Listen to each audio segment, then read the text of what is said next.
اب تشریف لاتے ہیں خزیم زمان جن کا تعلق کیڈٹ کالج فتح جنگ سے ہے۔ ان کا موضوع تقریر ہے فطرت کا اشارہ ہے کہ ہر شب کو سحر کر۔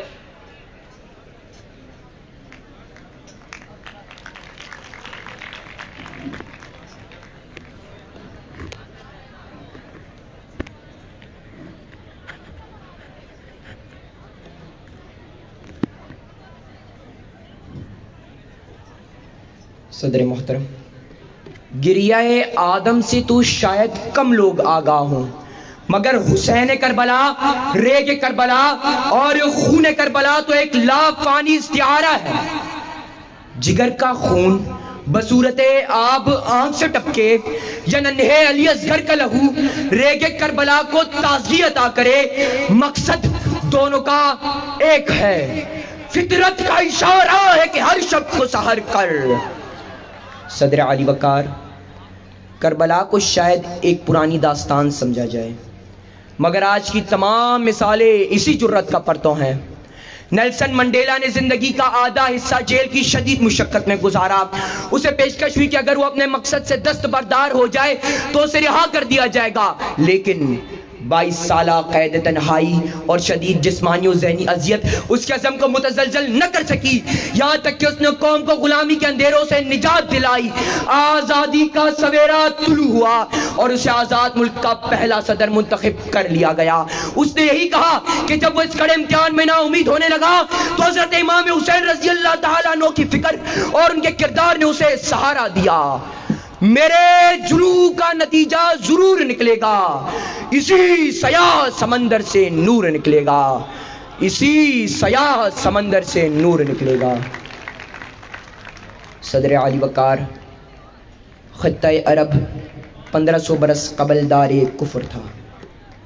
ظلم، جہالت اور گمراہی کی تاریکی نے عرب و عجم اور شرق و غرب کو اپنی دبیز لپیٹ میں لے رکھا تھا۔ ہر طاقتور کے لیے کمزور کی عورت، جان اور مال سب حلال تھا۔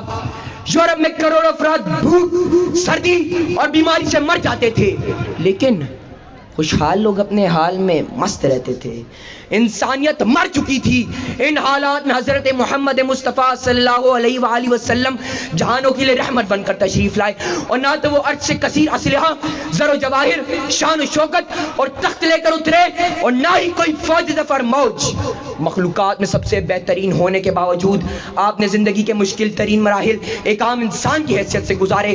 یتیمی سے لے کر شاب ابی طالب، فاقہ کشی، کفار کے مظالم و دشمنی اور جہاد و غزوات سے گزر کر ظلمت شب کو جالم میں تبدیل کر دیا اور زمانے کی تقدیر بدل دی۔ آپ کی وصال کے وقت پورے جزیرۃ العرب اور اس کے بعد کے اگلے 20 سال میں آدھی دنیا پر پرچم اسلام غلبہ امن و فلاح کے ساتھ سر بلند ہوا۔ آسانیوں سے پوچھ نہ منزل کا راستہ، اپنے سفر میں راہ کے موتی تلاش کر۔ ذرے سے کائنات کی تفسیر پوچھ لے، قطرے کی وسعتوں میں سمندر تلاش کر، قطرے کی وسعتوں میں سمندر تلاش کر۔ صدر گرامی قدر، انسان کی تخلیق کا مقصد اس کی صلاحیتوں اور قوت کی آزمائش ہے۔ قرآن پاک میں قانون فطرت طے کرتے ہوئے فرمایا گیا لیس للانسان الا ما سعی، یعنی جد و جہد، عمل اور صحیح فہم سے ہی ظلمت شب کو سحر میں بدل سکتے ہیں۔ تاریخ انسانی میں اس کی ہزاروں مثالیں موجود ہیں۔ دور حاضر کی معاشی و فوجی قوت، چین 1940 کے عشر میں غربت و افلاس، نشے اور قتل و غارت گیری کے دلدل میں غرق تھا۔ انگریز افیون کی تجارت سے اہل چین کا جسمانی، معاشی و سیاسی استحصال کر رہے تھے۔ ماؤ زیتونگ اور چیو این لائی نے اس مایوس کن حالت میں امید کی شمع جلائی۔ آخرکار صدر علی وقار، آخرکار 1949 میں 10 لاکھ افراد کی قربانیوں کے بعد تاریکی کا یہ طویل دور صبح نو میں بدل گیا۔ جو طوفانوں میں پلتے جا رہے ہیں وہی دنیا بدلتے جا رہے ہیں۔ صدر علی وقار، ریل کے محکمے کا معمولی ملازم، کانوں سے بہرا تھامس ایڈیسن، انسانی فلاح کے لیے سینکڑوں ایجادات کب باعث ہوا؟ غربت میں پلنے والے، یتیمی میں پرورش پانے والے، زمانے کی ٹھوکریں کھا کر گزر اوقات کرنے والے، جن اندھیروں سے گزرے وہاں ان کا کوئی ساتھی، کوئی رہبر نہ تھا، مگر وہ زمانے کا رخ بدلنے میں کامیاب ہوئے، لاکھوں انسانوں کی قسمت بدلنے کا سبب بنے اور کروڑوں دلوں میں امید کی روشنی پیدا کرنے کا ذریعہ بھی، جبکہ ابلیس اور اس کے کارندے ہمہ وقت انسان کو اس کی منزل سے دور کرنے پر کمر بستہ ہیں۔ میرے ہاتھ میں قلم ہے، میرے ذہن میں اجالا، مجھے کیا دبا سکے گا کوئی ظلمتوں کا پالا، مجھے فکر امن عالم، تجھے اپنی ذات کا غم، میں طلوع ہو رہا ہوں تو غروب ہونے والا، میں طلوع ہو رہا ہوں تو غروب ہونے والا۔ آپ کی سماعتوں کا بے حد شکریہ۔